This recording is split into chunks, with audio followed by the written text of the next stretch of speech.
up sounds on, I have some of that info on what they exactly said, and I want us to also look at data journalism, which is something that we need to examine based on figures that are given. Do we just take those figures? Remember, not too long ago we had the polls, and those figures were just published. Are we doing our job to actually verify those figures and see whether they are correct? But first of all, if we can just have some of the comments that were made by the President.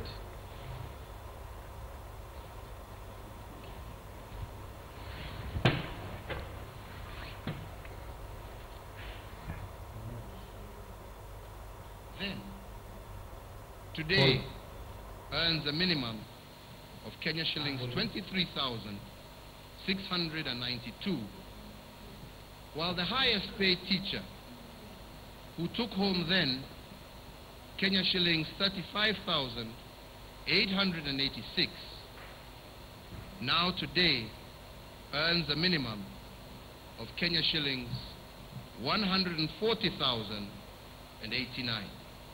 This is the payslip, and the payslip indicates basic salary 16,692.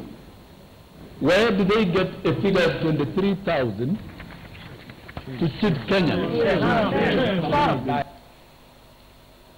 So there you have it, facts and figures. The President says they earn 23,000. Sossion comes out with the payslip and says he earns 16,000. After going into the details, you find that one is talking about gross, the other one is talking about net.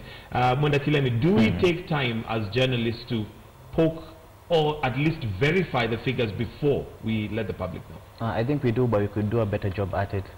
Statisticians will tell you that you can make numbers say anything. You can make numbers anything you want them to say. And especially when it comes to polling, we need to ask questions like how big was the polling sample, how are the questions asked, what kind of people were asked, what is their demographics. Those kinds of questions need to be asked, especially about polling. I've seen that as a problem. I can go and look for certain people who will give me certain answers. So, I mean, that needs to be explored more. Okay.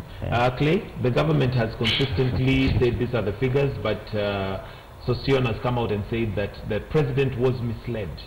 Yeah, I think, okay, I looked at those figures, what the President was talking about and what Sossion gave.